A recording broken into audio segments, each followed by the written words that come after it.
احسان کے پھیلانے میں زبان بہت کم انصاف کرتی اور بادشاہوں کی دوستی بہت کم باقی رہتی ہے۔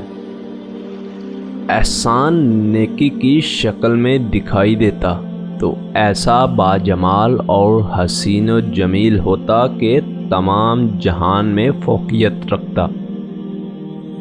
اگر تو اس کے ساتھ احسان کرے اور تو اس کا انکار کر جاتا ہے، اور اگر وہ کوئی تیرا ساتھی نیکی کرے تو اس کو بہت بڑا سمجھتا اور جھٹلاتا رہتا ہے۔ اگر تو لوگوں پر احسان کرے گا تو وہ تیری خدمت کریں گے، اور اگر وقار سے رہے گا تو وہ تعظیم سے پیش آئیں گے۔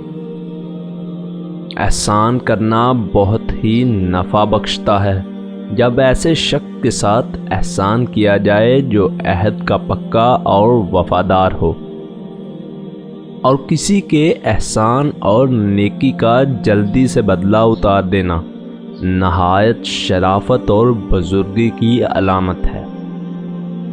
احسان اور نیکی تب ہی ٹھکانے لگتی ہے جب شریف لوگوں کے ساتھ کی جائے۔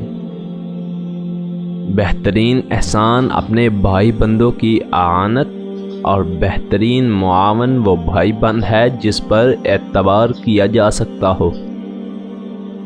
بے شک اگر تو لوگوں کے ساتھ احسان اور نیکی کرے تو یوں سمجھ کہ تو اپنی جان کے ساتھ احسان اور اس کی امداد اور اعانت کرتا ہے۔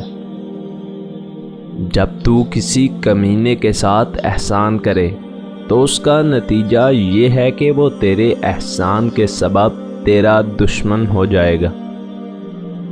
جب تو کسی کے ساتھ احسان کرے تو اس کو مخفی رکھ، اور جب تیرے ساتھ کوئی دوسرا احسان کرے تو اسے ظاہر کر۔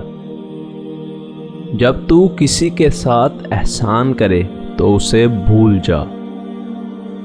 جب تو لوگوں کے ساتھ احسان اور بھلائی نہ کرے گا تو وہ تجھے چھوڑ کر دوسروں کا ساتھ دیں گے۔ احسان کرنے سے آدمی آزاد لوگوں کا مالک ہو جاتا ہے، اور لوگوں کے ساتھ نیکی کرنے سے وہ ہمیشہ شکر گزار رہتے ہیں۔ جس کے ساتھ چاہے احسان کر، تب تو اس کا حاکم ہو جائے گا،